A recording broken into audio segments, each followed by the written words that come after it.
Assalamualaikum warahmatullahi wabarakatuh. Sebelum kita lanjut, jangan lupa untuk subscribe, like, dan share. Semoga kalian sehat dan sukses selalu.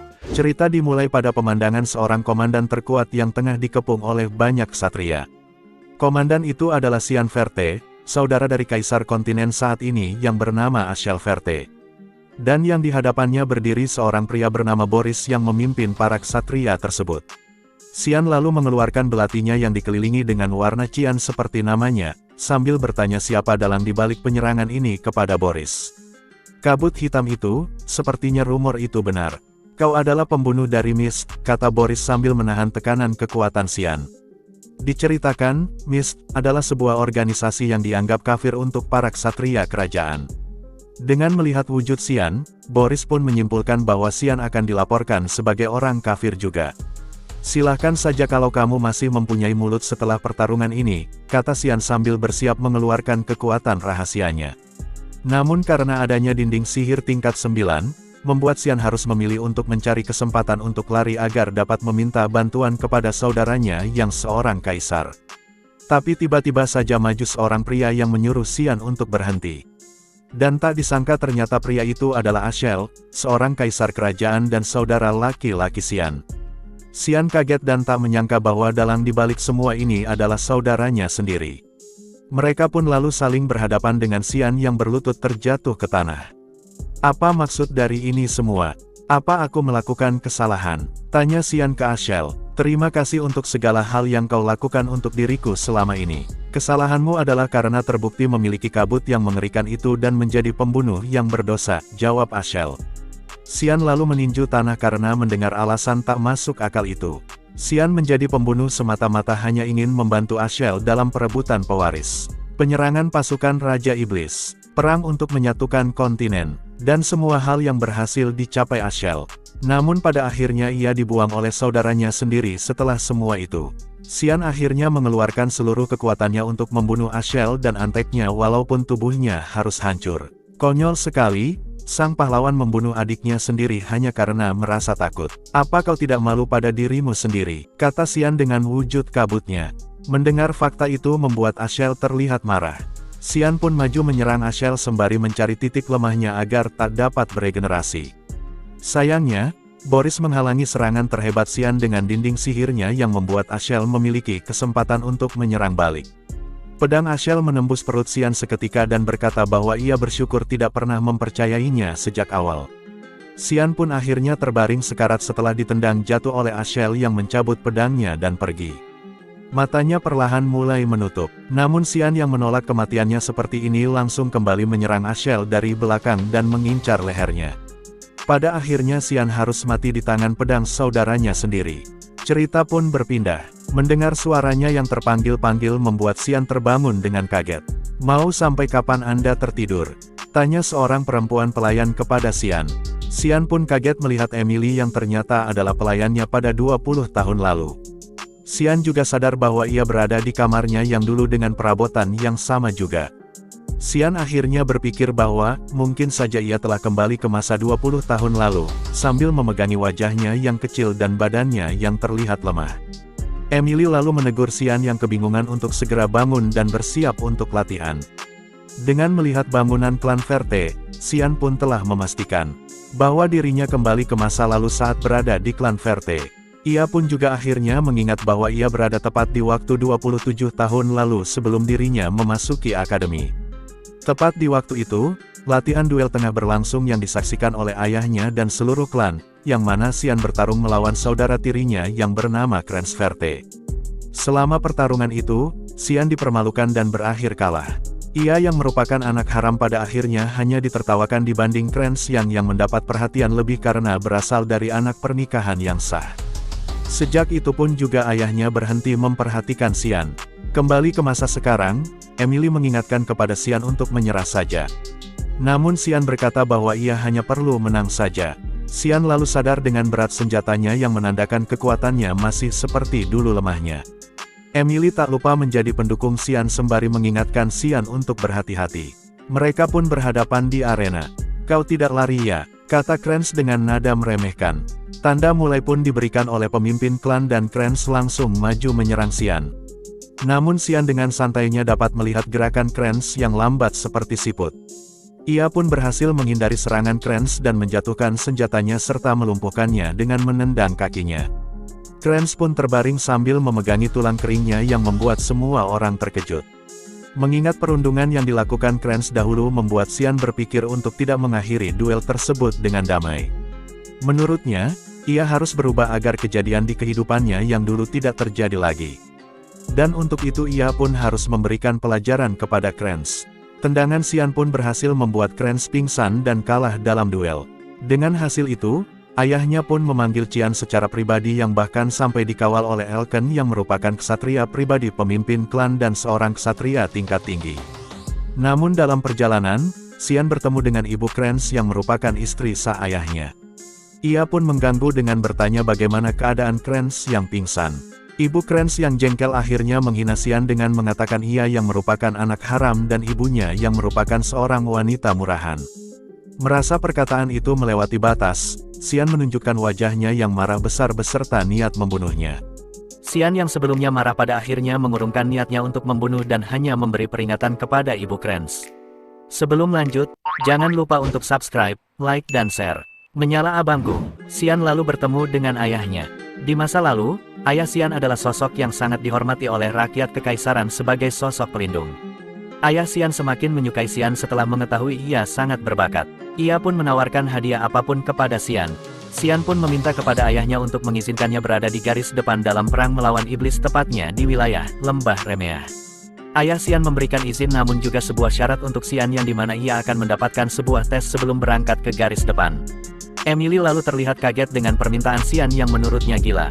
Bersamaan dengan itu, tiba-tiba saja muncul seorang perempuan yang terlihat marah. Perempuan itu adalah Alice, kakak perempuan Xian. Alice memarahi Xian yang ingin pergi ke garis depan. Alice lalu menyuruh Xian bertarung melawannya. Jika Xian dapat bertahan dari serangan Alice selama 3 menit, maka Alice akan mengizinkan Xian untuk pergi. Namun ternyata kemampuan Xian yang hebat dalam membunuh malah membuat Alice semakin marah sehingga mengeluarkan kekuatan aslinya. Alhasil pertarungan pun dihentikan oleh Yulken. Setelah tersadar, Alice lalu meminta maaf kepada Xian. Xian sangat mengerti dengan kekhawatiran kakaknya. Xian lalu teringat dengan nasib kakaknya yang malang di masa lalu. Mengingat itu membuat Xian berjanji untuk melindungi Alice di masa yang sekarang. Keesokan harinya Xian berlatih untuk meningkatkan kekuatan fisiknya. Tak lama setelah latihan, Emily muncul membawa hadiah yang dikirim Alice untuk Xian. Hadiah itu ternyata adalah darah anjing neraka, yang dapat meningkatkan kekuatan sihir dan stamina secara permanen.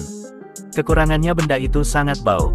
Setelah meminum obat tersebut dalam sekali teguk, Xian lalu pergi berjalan keluar dari wilayah kekaisaran. Ia ternyata pergi menuju ke kuil kuno rahasia yang terbengkalai, yang mana pernah ia datangi di masa lalu.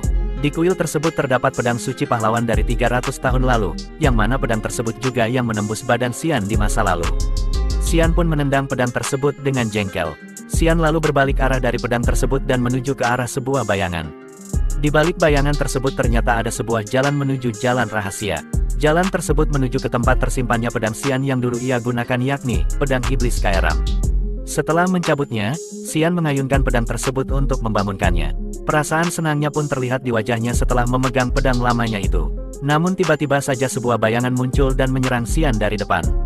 Sayangnya bayangan tersebut berakhir di cengkraman tangan Xian. Bayangan tersebut lalu mencoba mencakar Xian namun berhasil dihindari. Bayangan itu ternyata adalah sosok pedang iblis tersebut yang bernama Kairam. Xian lalu berkata, "Aku adalah penerus Aeru. Mastermu sudah kembali, berlututlah." Kairam yang tak terima lalu menyerang Xian. Namun pada akhirnya Kairam harus terpaksa tunduk kepada Xian setelah Xian menggunakan kekuatannya untuk mengontrol pedang iblis tersebut. Xian lalu kembali ke tempat pedang suci tadi bersama Kairam yang berubah ke wujud kecilnya. Xian lalu menghancurkan pedang suci tersebut yang membuat Kairam kaget. Panik jatuh. Xian sengaja menghancurkan pedang suci karena memiliki rencana yang gila di masa depan. Xian pun kembali ke rumah, tak terasa hari keberangkatan pun hampir tiba. Xian lalu mengajak Elkan berduel untuk mengukur kekuatannya setelah mendapatkan pedang iblis Kairam.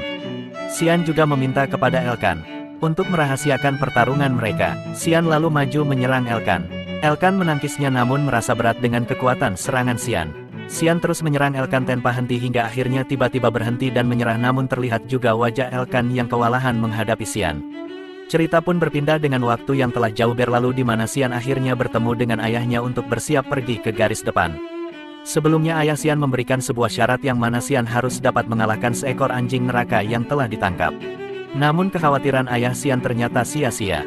Begitu anjing neraka tersebut maju menyerang, Xian dengan mudah mengakhiri nyawa anjing iblis tersebut, yang membuat ayah Xian dan semua orang takjub melihatnya. Di sisi lain Kai Ram mengeluh kepada Xian karena tidak menggunakan kekuatannya dan meminta darah anjing neraka itu untuk menjadi makanannya. Xian lalu mengatakan kepada Kai Ram untuk tak perlu khawatir karena ia akan segera menggunakan kekuatannya. Adegan lalu berpindah di lembah remeh di mana para ksatria sedang bertarung melawan gerombolan orc. Emily yang melihat situasi itu hanya bisa merengek kepada Xian. Di malam harinya, Xian diam-diam pergi keluar untuk memburu monster karena Kai Ram membutuhkan darah monster untuk membuat Xian menjadi lebih kuat. Tak jauh dari markas, ia menemukan gerombolan anjing neraka. Xian lalu mengeluarkan pedang iblisnya dan ia pun beraksi memburu para monster satu persatu. Panen abangku. Sembari berburu tak lupa ia juga meminum darah dari para monster yang telah mati untuk memulihkan staminanya. Para monster pun semakin berdatangan yang membuat Xian semakin senang untuk menggila. Di tempat lain, terlihat gerombolan yang sedang berjalan di tebing. Di dalam salah satu kereta terlihat seorang wanita berambut putih. Wanita tersebut mengaku sebagai tuan putri kerajaan dan bersikeras untuk ke garis depan. Pelayan yang duduk di depannya lalu berkata bahwa ada seorang anak yang berada di garis depan juga dan anak tersebut seumuran dengan tuan putri. Tuan putri yang penasaran lalu bertanya siapa nama dari anak tersebut. Si pelayan pun menyebutkan nama, Xian Verte, dan sosok wajah tuan putri pun terlihat sambil memanggil nama Xian. Kembali ke garis depan, ayah Xian memuji Xian setelah melihat dirinya yang berkontribusi di garis depan. Xian hanya berdiri merasa heran dengan perhatian ayahnya yang dulu ia tak dapatkan. Seperti biasa, Xian kembali berburu monster bersama pedang iblisnya. Kali ini ia berburu melawan monster, cacing kematian. Namun karena generasi cacing kematian yang cukup cepat membuat Xian kewalahan melawannya. Kai Ram pun menawarkan kekuatannya. Xian lalu mengeluarkan kekuatan manifestasi pedang iblisnya yang membuatnya berubah wujud dan monster tersebut pun tercincang di tangan Xian. Gila, OP banget bro. Gambar lalu berpindah pada ayah Xian yang sedang mengecek wilayah sekitar dan menemukan para monster yang dibantai oleh Xian. Namun di tempat lain, Xian terbaring dalam tendanya dikarenakan kelelahan setelah menggunakan kekuatan Kai Ram. Kai Ram akhirnya mengetahui bahwa Xian adalah seorang yang kembali ke masa lalu setelah sempat mengendalikan tubuh Xian. Kai Ram juga berhasil menebak cerita masa lalu Xian yang dikhianati oleh saudaranya. Kai Ram ternyata cukup pintar bro. Xian lalu berjalan keluar tenda menuju tenda ayahnya untuk mendengarkan yang ingin dibicarakan ayahnya. Namun tak disangka suasana markas terlihat suram dikarenakan penemuan mayat para monster yang diduga dibunuh oleh para iblis namun sebenarnya ulah Xian. Xian akhirnya mengira bahwa kekuatannya mungkin telah diketahui oleh ayahnya akibat kejadian itu. Ia pun menemui ayahnya dengan pasrah. Ayahnya Xian lalu bercerita tentang penemuan mayat para monster dan menyimpulkan bahwa mereka dihabisi oleh organisasi yang bernama Mist, tempat para pengguna kekuatan iblis berkumpul dan mengingatkan Xian untuk selalu berhati-hati. Xian pun merasa lega setelah mengetahui bahwa dirinya tak dicurigai. Trompet lalu dibunyikan tanda sang kaisar telah datang. Seluruh orang pun tunduk menyambutnya. Sang kaisar lalu menghampiri ayah Xian yang mana mereka adalah sahabat sejak dulu. Sang kaisar lalu menemui Xian dan memperkenalkan sang tuan putri yang bernama Arin Severus kepada Xian. Diceritakan sebelumnya, ayah Xian meminta kepada Xian untuk menemani sang tuan putri dan mengakrabkan diri dengannya. Walaupun ia mendengarkan permintaan ayahnya, namun Xian tak ingin berteman dengan Arin karena alasan tertentu di kehidupannya dulu. Rombongan kaisar dan pasukan pun berjalan bersama. Arin lalu bertanya kepada Xian, kenapa sungainya berwarna merah. Xian lalu menjawab, sungainya berwarna merah disebabkan oleh darah dan mayat para monster yang mati di dalam sungai tersebut. Xian juga mengatakan bahwa di ujung sungai tersebut merupakan wilayah iblis sambil tersenyum jahat. Namun tiba-tiba saja sebuah suar cahaya berwarna kuning terbang ke langit yang mana juga suar itu berasal dari posko penjaga ketiga di wilayah barat. Suar kuning menandakan bahwa monster iblis telah muncul. Kaisar dan para ksatria pun langsung bergegas ke posko barat. Ayah Xian juga memberikan perintah kepada Xian untuk ikut. Xian pun lalu menyuruh Elken untuk menjaga Arin yang bersikeras untuk ikut. Arin hanya akan menjadi beban bila ikut ke posko ketiga. Xian terpaksa harus mengancam Arin agar tak ikut dan menjadi beban. Oleh karena itu Xian pun menyuruh Elken untuk menjaganya. Gerombolan monster pun terlihat menyerang posko ketiga. Ayah Xian dan para ksatria segera membentuk formasi untuk menyerang. Melanjutkan part sebelumnya diceritakan sang kaisar yang bernama Dion Severus memiliki dua istri alias poligami gays. Istri pertama yang telah meninggal melahirkan tuan putri yang pertama dan kedua. Sedangkan istri kedua melahirkan pangeran ketiga dan keempat. Tapi ternyata sang raja juga memiliki anak dari seorang perempuan rakyat biasa dan anak dari hubungan itu ialah Arin Severus yang saat ini berada di garis depan. Diceritakan juga bahwa Arin yang hidup di kehidupan Xian dulu mendapat perlakuan tak adil dari orang-orang. Arin bahkan difitnah sebagai pemberontak yang membuatnya berakhir menyedihkan dan meninggal. Kembali ke masa kini, gerombolan monster berhasil dibersihkan berkat bantuan Kaisar yang ternyata sangat kuat. Kaisar dan ayah Xian pun kembali ke tenda untuk minum dan mengobrol. Kaisar lalu bercerita bahwa satu persatu penjahat korup yang ada di kekaisaran telah meninggal dieksekusi oleh seseorang yang belum diketahui. Para warga menjadi panik dengan kasus tersebut dan bahkan ada yang beranggapan bahwa itu semua adalah kesialan Tuan Putri Arin.